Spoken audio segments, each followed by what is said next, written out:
जदि आपण मैंने भी गवर्नमेंट जॉब पाइबा चाहूँगी तार भी पुणी किसी एग्जाम न दे ताले आपण मैंने बिल्कुल ठीक भिडियोटी को आसुँच आज भिडियो मु आपण मानकु तहसील ऑफिस रे एमती एक गवर्नमेंट जॉब विषय कहबी जो थे कि आपण मानकु 75,000 टंका पर्यंत सैलरी मिलिबो ताहा भी पुणी बिना एग्जाम रे एवं बिना अप्लाई फीस रे आपण माने बिल्कुल मागणा रे अप्लाई करि परिबे एथिरे।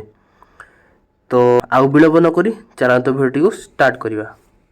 तो फ्रेंड्स जॉब रो नाम आपण माने देखि पारथिबे Odisha tehsil office recruitment 2024 apply offline for various post salary up to 75,000 per month. तो नेक्स्ट देखि नबा जॉब विषय डिटेल से कौन कौन रही अछि जॉब रे। तो फास्ट आपण देखते Odisha tehsil office recruitment 2024 details category आपण देखि पारथिबे तहसील ऑफिस रे जॉब टी रही अछि। Name of the post district coordinator district finance expert agronomy expert institute expert block coordinator and block facilitators. तो यही सब जॉब रे पोस्ट रही अछि। सब पोस्ट विषय में डिटेल से कहबी कौन पोस्ट पाई केते कोन क्वालिफिकेशन सब कुछ मु डिटेल्स से वीडियो माध्यम रे कहि देबी। एप्लिकेशन मोड आपण देखि पारथिबे ऑफलाइन माध्यम रे आपण मानक आवेदन करिवार अछि एवं आपण को एक इंटरव्यू अटेंड करिया पई रहिछि। आपण को एथिरे किछि भी एग्जाम दबा पड़बोनी मात्र आपण को एक इंटरव्यू अटेंड करिया पई पड़िबो। तो इंटरव्यू अटेंड कोउठी करबे कोन डेट रे इंटरव्यू अटेंड करबे सब किछि कोन प्लेस रे आपण मानक इंटरव्यू दबा पड़े सब किछि मो वीडियो जणे देबी आपण मानक। तो वीडियो को शेष पर्यंत देखंतु। Who can apply all candidate how apply करि परिबे। प्लेस ऑफ पोस्टिंग आपण मानक ओडिसा रे ही रहबो। ओडिसा तहसील रे आपण मानक जो भी आपण मानकर निकटस्थ तहसील ऑफिस थियो सेइथि आपण मानकर जॉइनिंग रहबो। इंटरव्यू डेट आपण देखि पारथिबे 30/9/2024 एवं 1/10/2024 रे आपण मानक एही दुईटी दिन रे आपण मानक इंटरव्यू रहइबो। तो आपनकर एही दुईटी दिन मध्य कोन दिन इंटरव्यू रहइबो ता भी मध्य हम आपन कहि देबी। जदि आपण माने कोन पोस्ट पय अप्लाई करछन्ती कोन पोस्ट दिन रे आपण मानक इंटरव्यू रहइबो सब किछि आपण जणे देबी। जेंडर बोर्ड ताकि बाटे both male female how apply करि पाबे। सिलेक्शन प्रोसेस आपण मानक एक इंटरव्यू ही देबा पय पड़िबो आउ किछि दबा पड़िबोनी किछि भी एग्जाम एथरे आपण मानक कंडक्ट करिया पय पड़िबोनी एक इंटरव्यू माध्यम रे आपण मानक सिलेक्शन रहइबो। ऑफिशियल वेबसाइट आपण देखिबाते www.ganjam.nic.in एई जॉब के आपण मानक गंजाम तरफ बाहर अछि। जदि आपण माने जॉब टी विषय किछि भी जाने पय चाहछन नॉर्मल आपण माने गूगल को जिवे गूगल रे टाइप करबे www.ganjam.nic.in आपण नॉर्मल गूगल रे टाइप करबे। तो नेक्स्ट आपण मानक आगे एक वेबसाइट ओपन हो सेथि जाय आपण माने एई जॉब टी विषय डिटेल से सब किछि जानि परिबे। नेक्स्ट हम देखि नबा eligibility criteria Odisha tehsil office recruitment 2024 eligibility criteria विषय कोन कोन या पय आपण मानक कोन जो पोस्ट पय केते कोन एलिजिबिलिटी क्राइटेरिया रही अछि। तो जदि आपण माने डिस्ट्रिक्ट कोऑर्डिनेटर पोस्ट पय अप्लाई करछन ताले आपण मानक मिनिमम एक मास्टर डिग्री रा आवश्यक रही अछि जाके आपण माने एग्रीकल्चर रही पारे साइंस रही पारे फॉरेस्ट रिसोर्स मैनेजमेंट रही पारे। तो आपण मानक एक डिग्री रा आवश्यक रही अछि।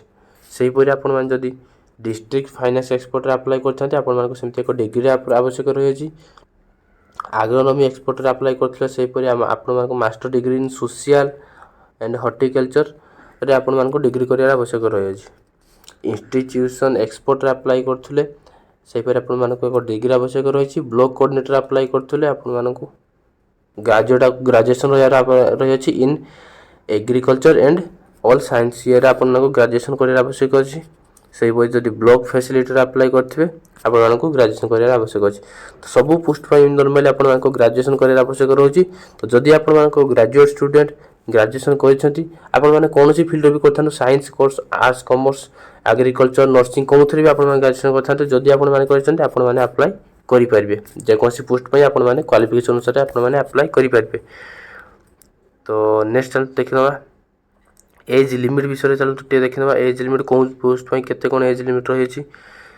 तो मिनिमम एज आपण मानक 21 वर्ष रही अछि एवं मैक्सिमम एज 60 टू 62 वर्ष रही अछि। तो जदि आपण माने जनरल बैकग्राउंड बिलोंग करथांते एवं आपण मानक वर्ष 21 वर्ष रु 62 वर्ष मध्य अछि ताले आपण माने एही सब पोस्ट मध्य रु कोनोसी भी पोस्ट पय अप्लाई करि परिबे। जदि आपण माने ओबीसी बैकग्राउंड बिलोंग करथांते आपण मानक 3 वर्ष रो एज रिलैक्सेशन मिलिबो। से पर एससी एसटी पीडब्ल्यू बिलोंग करथले आपण मानक 5 वर्ष रो एज रिलैक्सेशन मिलिबो। सैलरी नेक्स्ट देखि नबा सैलरी आपण देखि परथिबे डिस्ट्रिक्ट कोऑर्डिनेटर पय 75,000 टका सैलरी मिलिबो। डिस्ट्रिक्ट फाइनेंस एक्सपर्ट पय 70,000 टका सैलरी मिलिबो। एग्रोनॉमी एक्सपर्ट पय 60,000 टका ଇନଷ୍ଟିଚ୍ୟୁସନାଲ ଏକ୍ସପର୍ଟ ପାଇଁ 50,000 ଟଙ୍କା, ସେହିପରି ବ୍ଲକ କୋଅର୍ଡିନେଟର ପାଇଁ 40,000 ଟଙ୍କା ମିଳିବ। ତ ସାଲାରୀ ଆପଣ ଦେଖିପାରୁଥିବେ। ନେକ୍ସଟ ଆମେ ଦେଖିବା ସିଲେକ୍ସନ ପ୍ରୋସେସ କ'ଣ କ'ଣ ରହିଛି ଏକ୍ଜାମରେ ସିଲେକ୍ସନ ପ୍ରୋସେସ। ତ ମୁଁ ଅଲରେଡ଼ି କହିସାରିଛି, ଆପଣମାନେ କିଛି ବି ଏକ୍ଜାମ ଦେବା ପାଇଁ ପଡ଼ିବନି। ଏଥିରେ ଏକ ଇଣ୍ଟରଭ୍ୟୁ ଆପଣମାନେ ଆଟେଣ୍ଡ କରିବେ, ୱାର୍କ ଇନ୍ ଇଣ୍ଟରଭ୍ୟୁ। ନେକ୍ସଟ ଆପଣମାନେ ଯଦି ଇଣ୍ଟରଭ୍ୟୁରେ କ୍ୱାଲିଫାଏ କରିଛନ୍ତି, ଆପଣମାନଙ୍କୁ ଏକ ଡକୁମେଣ୍ଟ ଭେରିଫିକେସନ୍ କରିବା ପାଇଁ ପଡ଼ିବ। ଡକୁମେଣ୍ଟ ଭେରିଫିକେସନ୍ କ'ଣ କ'ଣ ଡକୁମେଣ୍ଟ ଦରକାର ତା ବି ମଧ୍ୟ ମୁଁ ଏହି ଭିଡ଼ିଓ ମାଧ୍ୟମରେ ଆପଣଙ୍କୁ ଜଣାଇଦେବି। ନେକ୍ସଟ ଆମେ ଦେଖିନେବା ଆପ୍ଲିକେସନ୍ ଫିଜ୍। ତ ଆପ୍ଲିକେସନ୍ ଫିଜ୍ ସବୁ SC ST OBC general PhD PWD ସବୁ ସମସ୍ତଙ୍କ ପାଇଁ ଆପଣମାନଙ୍କର ବିଲକୁଲ ମାଗଣା ଆବେଦନ ରହିଅଛି, ଯାହାକି ମୁଁ ଅଲରେଡ଼ି ଆପଣଙ୍କୁ କହିସାରିଛି ଭିଡ଼ିଓ ଷ୍ଟାର୍ଟିଂରୁ। ନେକ୍ସଟ ଆମେ ଦେଖିବା ଇମ୍ପୋର୍ଟାଣ୍ଟ ଡକୁମେଣ୍ଟ କ'ଣ କ'ଣ ରହିଅଛି। ତ ଫାଷ୍ଟ ଆପଣମାନଙ୍କର ଅଲ୍ ଏଜୁକେସନାଲ୍ ସାର୍ଟିଫିକେଟ୍ ଆପଣ ଦେବା ପାଇଁ ପଡ଼ିବ। ନେକ୍ସଟ ଯଦି ଆପଣ 10th କ୍ଲାସ୍ +2 +3 ଯାହା ବି ଆପଣମାନେ କ୍ୱାଲିଫାଇ କରିଛନ୍ତି, ଆପଣ ଯାହା ବି କିଛି କରିଛନ୍ତି ତାର ଆପଣ ସାର୍ଟିଫିକେଟ୍ ଦେବେ। 2ଟି ପାସପୋର୍ଟ ସାଇଜ୍ ଫଟୋଗ୍ରାଫ ଦେବେ। ନେକ୍ସଟ ଆପଣଙ୍କ କାଷ୍ଟ ସାର୍ଟିଫିକେଟ୍ ଦରକାର, ଆଧାର କାର୍ଡ଼ ଦେବେ, ରେସିଡେଣ୍ଟ ସାର୍ଟିଫିକେଟ୍ ଦେବେ। ଯଦି ଆପଣମାନେ କିଛି ଏକ୍ସପିରିଏନ୍ସ କରିଛନ୍ତି, ଆପଣମାନେ ଯଦି ଆଗରୁ ଅନ୍ୟ କୌଣସି ଜବ୍ରେ କାମ କରିଛନ୍ତି କିମ୍ବା କିଛି ବି କରିଛନ୍ତି, ତାହେଲେ ଆପଣଙ୍କ ଏକ୍ସପିରିଏନ୍ସ ସାର୍ଟିଫିକେଟ୍ ଦେବା ପାଇଁ ପଡ଼ିବ। ନେକ୍ସଟ ଆପଣଙ୍କ ବାୟୋଡାଟା ଦେବେ, ଆପଣମାନଙ୍କର ସବୁ କିଛି କ'ଣ କ'ଣ ଆପଣ କାମ କରିଛନ୍ତି, କ'ଣ କ'ଣ ଆପଣ ବାୟୋଡାଟା ଦେବେ। ଭୋଟର ID କାର୍ଡ଼ ଆପଣମାନଙ୍କର ଦରକାର ଅଛି। ତ ଇମ୍ପୋର୍ଟାଣ୍ଟ ଡେଟ୍ ଚାଲନ୍ତୁ ଦେଖିନେବା। ଆପଣମାନେ ଯେଉଁ ଇଣ୍ଟରଭ୍ୟୁ ଦେବା ପାଇଁ ଅଛି, ତାହେଲେ କେଉଁ ପୋଷ୍ଟ ପାଇଁ କେଉଁ ଦିନ ଆପଣମାନଙ୍କୁ କେଉଁ ଡେଟ୍ରେ ଇଣ୍ଟରଭ୍ୟୁ ଦେବା ପାଇଁ ଅଛି ତାହା ଚାଲନ୍ତୁ ଦେଖିନେବା। ଯଦି ଆପଣମାନେ ଡିଷ୍ଟ୍ରିକ୍ଟ କୋଅର୍ଡିନେଟର ପୋଷ୍ଟରେ ଆପ୍ଲାଏ କରିଛନ୍ତି, ତାହେଲେ ଆପଣଙ୍କ 30 ତାରିଖରେ ଇଣ୍ଟରଭ୍ୟୁ ରହିଅଛି। ସେହିପରି ଆପଣ ଡିଷ୍ଟ୍ରିକ୍ଟ ଫାଇନାନ୍ସ ଏକ୍ସପର୍ଟ ଆପ୍ଲାଏ କରିଥିଲେ ମଧ୍ୟ 30 ତାରିଖ। ଆଗ୍ରୋନମି ଏକ୍ସପର୍ଟ ଆପ୍ଲାଏ କରିଥିଲେ ମଧ୍ୟ 30 ତାରିଖ। ଇନଷ୍ଟିଚ୍ୟୁସନ ଏକ୍ସପର୍ଟ ଆପ୍ଲାଏ କରିଥିଲେ ମଧ୍ୟ 30 ତାରିଖରେ ଆପଣଙ୍କ ଇଣ୍ଟରଭ୍ୟୁ ରହିଛି। ମାତ୍ର ଯଦି ଆପଣ ବ୍ଲକ କୋଅର୍ଡିନେଟର ଏବଂ ବ୍ଲକ ଫ୍ୟାସିଲିଟେଟର୍ସ ଆପ୍ଲାଏ କରିଛନ୍ତି, ତାହେଲେ ଆପଣଙ୍କ 1 ତାରିଖରେ ଇଣ୍ଟରଭ୍ୟୁ ରହିଅଛି। ତ ଇଣ୍ଟରଭ୍ୟୁ ପାଇଁ କେଉଁ ପ୍ଲେସ୍ରେ ଇଣ୍ଟରଭ୍ୟୁ ହେବ, କେଉଁ ସ୍ଥାନରେ ଇଣ୍ଟରଭ୍ୟୁ ହେବ ତାହା ବି ମଧ୍ୟ ଜଣାଇଦେବି ଏହି ଭିଡ଼ିଓ ମାଧ୍ୟମରେ। ତ ଫ୍ରେଣ୍ଡସ୍, ଆପଣମାନେ ଦେଖିପାରୁଥିବେ ଏହା ହେଉଛି ସେଇ ଜବ୍ଟିର ଅଫିସିଆଲ ନୋଟିଫିକେସନ୍। ଏହି ନୋଟିଫିକେସନ୍ ଆପଣମାନଙ୍କ ସବୁ କିଛି ମେନସନ୍ କରାଯାଇଛି। କେମିତି କ'ଣ ଦେଖିପାରୁଥିବେ, ଏଇଠି ଏକ ୱେବସାଇଟ୍ର ଲିଙ୍କ୍ ଦିଆଯାଇଛି। ତ ଏହି ୱେବସାଇଟ୍ ଯାଇ ଆପଣମାନେ ଦେଖିପାରିବେ। କେମିତି ଏହି ୱେବସାଇଟ୍କୁ ମୁଁ ଆମ ଟେଲିଗ୍ରାମ ଚ୍ୟାନେଲ୍ ପ୍ରୋଭାଇଡ଼ କରିଦେବି, ଆପଣମାନେ ସେଠି ଜଏନ୍ କରିଦିଅନ୍ତୁ। এইটা ଆପଣ ଦେଖିପାରୁଥିବେ ପ୍ରୋଜେକ୍ଟ ଡାଇରେକ୍ଟର, ଏହା ହେଉଛି ସେଇ ଆଡ୍ରେସ୍ ଆପଣମାନଙ୍କ ଇଣ୍ଟରଭ୍ୟୁର ଆଡ୍ରେସ୍। ଏହି ସ୍ଥାନକୁ ଯାଇ ଆପଣମାନଙ୍କୁ ଇଣ୍ଟରଭ୍ୟୁ ଦେବା ପାଇଁ ପଡ଼ିବ। ଦେଖିପାରୁଥିବେ ଆପଣ project director watershed cum district nodal office GEF7 Ganjam Brahmapur. ତ ଏହି ଆଡ୍ରେସଟିକୁ ଯିବା ପାଇଁ ଯାଇ ଆପଣମାନଙ୍କୁ ଇଣ୍ଟରଭ୍ୟୁ ଦେବା ପାଇଁ ପଡ଼ିବ। এই ଆଡ୍ରେସଟି କେଉଁଠି କ'ଣ ରହିଅଛି ତାହା ଆପଣମାନେ ଚାହିଁଲେ ଗୁଗଲ ମ୍ୟାପ୍ରେ ସର୍ଚ୍ଚ କରିପାରିବେ ଏହି ଆଡ୍ରେସଟି କ'ଣ ଜାଣିବା ପାଇଁ। ତ ଫାଷ୍ଟ ଆପଣମାନଙ୍କୁ ପୋଷ୍ଟାଲ ମାଧ୍ୟମରେ ଏକ ଅଫଲାଇନ୍ ମାଧ୍ୟମରେ ଆପ୍ଲାଏ କରିବା ପାଇଁ ପଡ଼ିବ। ଏକ ଫର୍ମଟିକୁ ଆପ୍ଲାଏ କରିବା ପାଇଁ ପଡ଼ିବ। ତ ସେଇ ଫର୍ମଟି ମଧ୍ୟ ମୁଁ ଆପଣମାନଙ୍କୁ ଦେଖାଇଦେବି ସ୍ଲାଇଡ୍ ମାଧ୍ୟମରେ। ତ ନେକ୍ସଟ ଆପଣ ଦେଖିପାରୁଥିବେ ସବୁ ଜବ୍ ପାଇଁ ଆପଣମାନଙ୍କୁ 6ଟି ଜବ୍ ଦିଆଯାଇଛି, 6 ପ୍ରକାର ପୋଷ୍ଟ ଦିଆଯାଇଛି। 6 ପ୍ରକାର ପୋଷ୍ଟ ପାଇଁ ଆପଣଙ୍କ ଇଣ୍ଟରଭ୍ୟୁ ଟାଇମ୍ ମଧ୍ୟ ଦିଆଯାଇଛି ଏବଂ ରିପୋର୍ଟିଂ ଟାଇମ୍ ମଧ୍ୟ ଦିଆଯାଇଛି କି ଆପଣମାନଙ୍କୁ ଏହି ଡେଟ୍ରେ କେତେ ଟାଇମ୍ରେ ଆପଣମାନଙ୍କୁ ରିପୋର୍ଟିଂ କରିବା ପାଇଁ ପଡ଼ିବ, କେତେ ଟାଇମ୍ ସୁଦ୍ଧା ଆପଣମାନଙ୍କୁ ସେହି ସ୍ଥାନରେ ପହଞ୍ଚିବା ପାଇଁ ପଡ଼ିବ, ଯେଉଁ ଆଡ୍ରେସ୍ ମୁଁ ଉପରେ ଆପଣଙ୍କୁ କହିଗଲି। ତ ସବୁକିଛି ଆପଣ ଦିଆଯାଇଛି। ସାଲାରୀ ନେକ୍ସଟ ଆପଣ ଦେଖିପାରୁଥିବେ ଏହି ସ୍ଲାଇଡ଼୍ରେ ସାଲାରୀ ଦିଆଯାଇଛି। ତ ସବୁକିଛି ମୁଁ ଯାହା ବି ଆପଣମାନଙ୍କୁ କହିଲି ଆପଣମାନେ ସବୁକିଛି ଏହି PDF ମାଧ୍ୟମରେ ଏହି ଅଫିସିଆଲ ନୋଟିଫିକେସନ୍ ଦିଆଯାଇଛି। ତ ଯଦି ଆପଣମାନେ ଆପ୍ଲାଏ କରୁଛନ୍ତି ଜବ୍ ପାଇଁ, ଯଦି ଆପଣମାନେ ଜବ୍ରେ ଆପ୍ଲାଏ କରିବା ପାଇଁ ଇଣ୍ଟରେଷ୍ଟେଡ୍ ଅଛନ୍ତି, ତାହେଲେ ମେକ୍ ସିଓର ଜବ୍ରେ ଆପ୍ଲାଏ କରିବା ପୂର୍ବରୁ ଆପଣମାନେ ଏହି ୱେବସାଇଟ୍ଟିକୁ ଥରେ ଏହି ନୋଟିଫିକେସନ୍ଟିକୁ ଥରେ ଆପଣମାନେ ପଢ଼ିଦେବେ ଡିଟେଲ୍ସରେ କେମିତି କ'ଣ ଅଛି ନୋଟିଫିକେସନ୍ରେ। ଏବଂ ଯଦି ଆପଣମାନେ ଏହି ନୋଟିଫିକେସନ୍ଟି ପାଇବା ପାଇଁ ଚାହୁଁଛନ୍ତି, ତାହେଲେ ତଳେ ଡେସ୍କ୍ରିପସନ୍ରେ ମୋ ହ୍ୱାଟ୍ସଆପ୍ ଚ୍ୟାନେଲ୍ ଏବଂ ଟେଲିଗ୍ରାମ ଚ୍ୟାନେଲ୍ ଲିଙ୍କଟି ପ୍ରୋଭାଇଡ଼ କରିଦେଇଛି। ଆପଣମାନେ ଯାଇ ସେଠି ଜଏନ୍ କରନ୍ତୁ ଏବଂ ସେଇଠି ମୁଁ ଏହି PDFଟିକୁ ପ୍ରୋଭାଇଡ଼ କରିଦେବି। କାହିଁକିନା ଏଠି ୟୁଟ୍ୟୁବରେ ମୁଁ ଏହି PDFଟିକୁ ପ୍ରୋଭାଇଡ଼ କରିପାରିବି ନାହିଁ ଆପଣମାନଙ୍କୁ। ତ ଆପଣମାନେ ଯାଇ ଟେଲିଗ୍ରାମ କିମ୍ବା ହ୍ୱାଟ୍ସଆପ୍ ଚ୍ୟାନେଲ୍ ଜଏନ୍ କରନ୍ତୁ।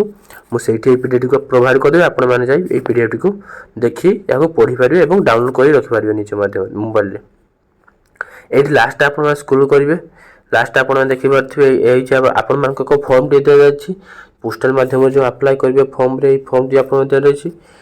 ଫାଷ୍ଟ ଆପଣ ଦେଖିବେ first name, middle name, last name, father's mother's, nationality, sex, ଆପଣଙ୍କ ବାର୍ଥଡେ, ମ୍ୟାରିଟାଲ ଷ୍ଟାଟସ୍ ସବୁକିଛି ଆପଣମାନେ ଏଇଥିରେ ଆପ୍ଲାଏ କରିବେ। ଆଡ୍ରେସ୍, ଆପଣଙ୍କ ପରମାନେଣ୍ଟ ଆଡ୍ରେସ୍ ସବୁକିଛି ଆପଣମାନେ ଏଥିରେ ଆପ୍ଲାଏ କରିବେ।